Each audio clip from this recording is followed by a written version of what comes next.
Book of Heaven, Volume 16, November 10th, 1923. The beauty of littleness. God performs the greatest works in the little ones. For redemption, he used the littleness of the Most Holy Virgin. For the Fiat Voluntas Tua, the littleness of Luisa. I was abandoning all of myself in the arms of my sweet Jesus. And while I was praying, I saw my soul as so very little, but of extreme littleness. And I thought to myself, how little I am. Jesus was right in telling me that I was the littlest of all. I would really like to know whether I am the littlest among all.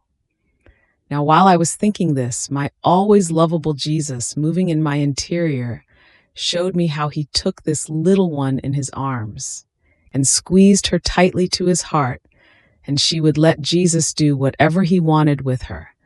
And he told me, "My dear little one, I have chosen you little, because the little ones let one do with them whatever he wants. They do not walk by themselves, but let themselves be guided. Even more, they are afraid to place one foot on their own. If they receive gifts, feeling incapable of keeping them, they place them on the lap of their mama. The little ones are stripped of everything, nor do they care about whether they are rich or poor. They are concerned with nothing. Oh, how beautiful the tender age is, full of grace, of beauty, and of freshness. Therefore, the greater is the work I want to do in a soul, the littler I choose her. I like childlike freshness and beauty very much. I like it so much that I preserve these souls in the littleness of the nothingness from which they came. I let nothing of their own enter into them, so as not to let them lose their littleness, and therefore preserve the divine freshness and beauty from which they came."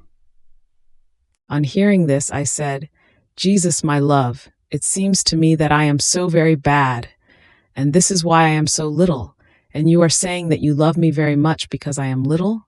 How can this be?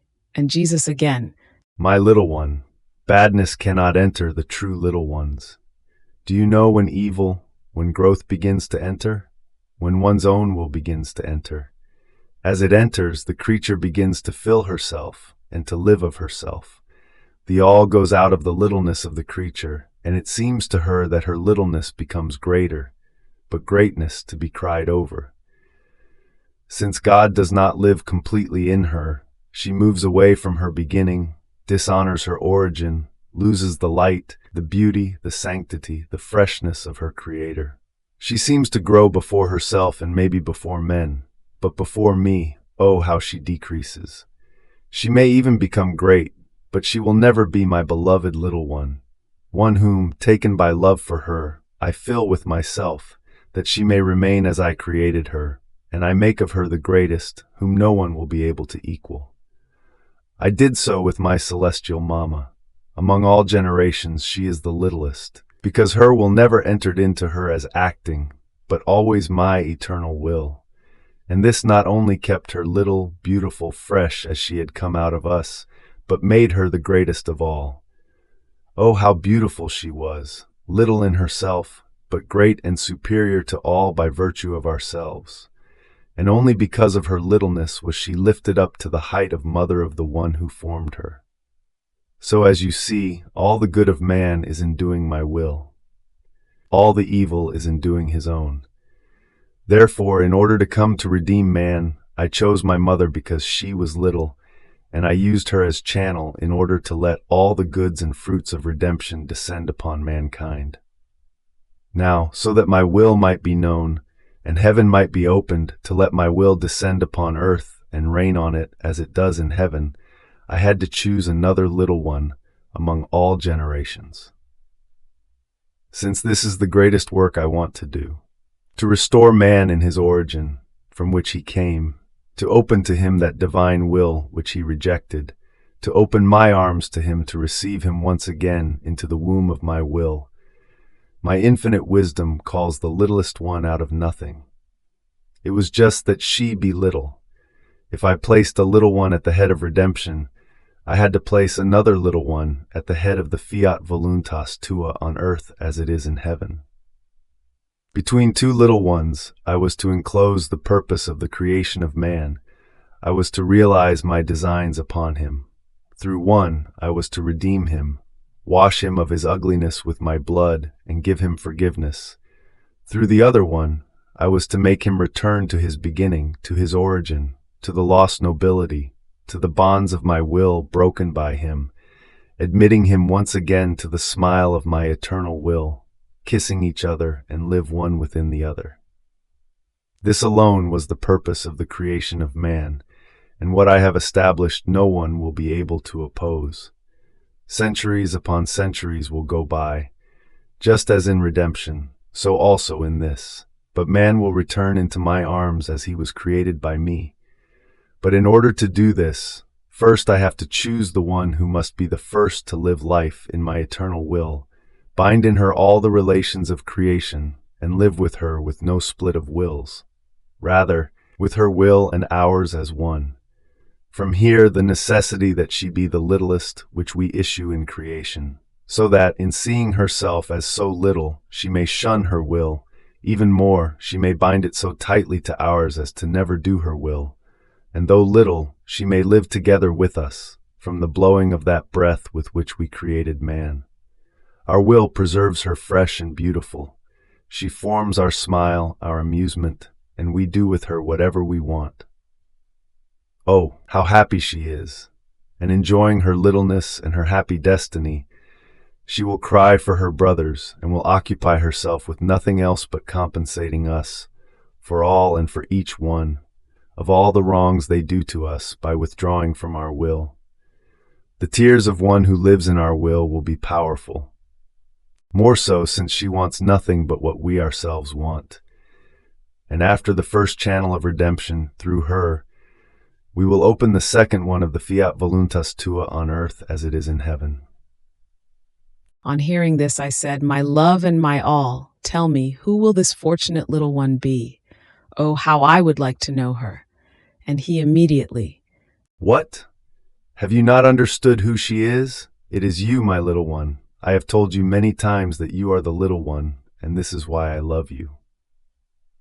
But as he was saying this, I felt as though I was being transported outside of myself, into a most pure light, in which one could see all generations, as though divided into two wings, one on the right and the other on the left of the throne of God.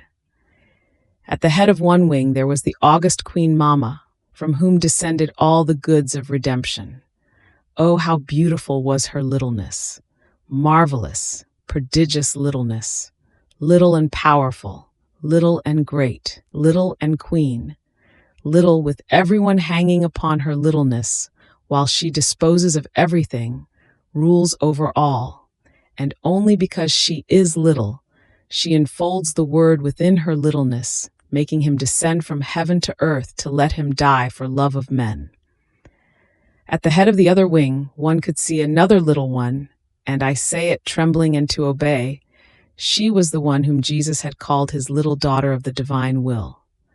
And my sweet Jesus, placing himself in the middle of these two wings, between the two little ones who were at the head of them, with one hand took mine, and with the other that of the Queen Mama, and he joined them together, saying, "My little daughters, hold each other's hand before our throne, and embrace the eternal divine majesty in your little arms. To you alone, because you are little, is it given to embrace the Eternal One, the Infinite One, and to enter into him. And if the first little one snatched redemption from the love of the Eternal One, so may the second, her hand held by the first, be helped by her to snatch from the eternal love the Fiat Voluntas Tua on earth as it in heaven." Now who can say what happened? I have no words to be able to express myself. I can only say that I remained more humiliated and confused, and almost like a fussy little girl, I wanted my Jesus in order to tell him of my fears, of my doubts. And I prayed that he would cast all these things away from me, as I feared that the mere thought of them was a subtle pride, and that he would give me the grace to really love him and to do his most holy will in everything. Then, and my always lovable Jesus, coming back again, made himself seen inside of me, and my person served as though to cover him inside of me. And without letting me speak, he told me, My poor little one, what do you fear? Courage, I am the one who will do everything in my little daughter. You will do nothing but follow me faithfully, won't you? You are right that you are too little and can do nothing, but I will do everything in you. Don't you see how I am within you, and you are nothing but the shadow that covers me? I am the one who will cross within you the eternal and unending boundaries of my will. The one who will embrace all generations in order to bring them, together with your shadow, to the feet of the Eternal One, so that the two wills, the human and the divine, may kiss each other, may smile at each other, and may no longer look at each other like strangers, being separated, scowling at each other, but one may be fused within the other, forming one single will. It is the power of your Jesus that must do this. You must do nothing but adhere. I know that you are nothing and can do nothing, and this is why you afflict yourself. But it is the strength of my arm that wants and can operate, and I like to operate great things in the littlest ones. And besides, the life of my will has already been on earth. It is not completely new, although it was as though in passing. It existed in my inseparable and dear Mama. If the life of my will had not been in her, I, eternal Word, could not have descended from heaven. I would have lacked the way through which to descend, the room into which to enter, the humanity with which to cover my divinity, the food to nourish myself. I would have lacked everything, because all other things are not suitable for me. But by finding my will in my beloved Mama, I found my very own heaven, my joys, my contentments. At most, I exchanged my dwelling from heaven to earth, but as for the rest, I changed nothing. That which I had in heaven, I found on earth, by virtue of my will possessed by her, and therefore, with all love, I descended into her to take on human flesh. Then my will had its life on earth in my humanity, by virtue of which I formed the redemption. Not only this, but by virtue of my will, I laid myself over all the works of the human generations, sealing them with my divine acts, and I beseeched my Father not only to redeem man, but that at the appropriate time, man might win the favor of our will, as when he was created, so as to live according to the purpose wanted by us, that the will of heaven and that of the earth be one. Therefore, everything was done by me, the plane of redemption and that of the Fiat Voluntas Tua on earth as it is in heaven. It would not have been a work worthy of me had I not rehabilitated man in everything as he was created. It would be a work half done, not whole. And your Jesus does not know how to do incomplete works. At the most, I wait centuries to give the complete good prepared by me. Therefore, don't you want to be with me in giving man the work which I completed with my coming upon earth? So be attentive and faithful. Do not fear.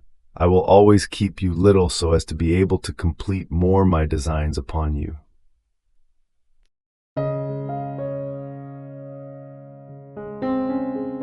Thank you for being a part of our community here at Divine Will app. If you enjoy listening to Jesus' lessons on how to live in the divine will, please give this video a thumbs up. Your likes help us reach more souls yearning to live in the kingdom of the divine will. We'd love to hear your thoughts and reflections, so drop a comment below. Your insights not only enrich our community, but also inspire others on their spiritual journey. And don't forget to subscribe to our channel. By joining us, you're helping to spread the news of the kingdom of the divine will, so that together we can bring His kingdom to reign on earth as it is in heaven. In the divine will, always.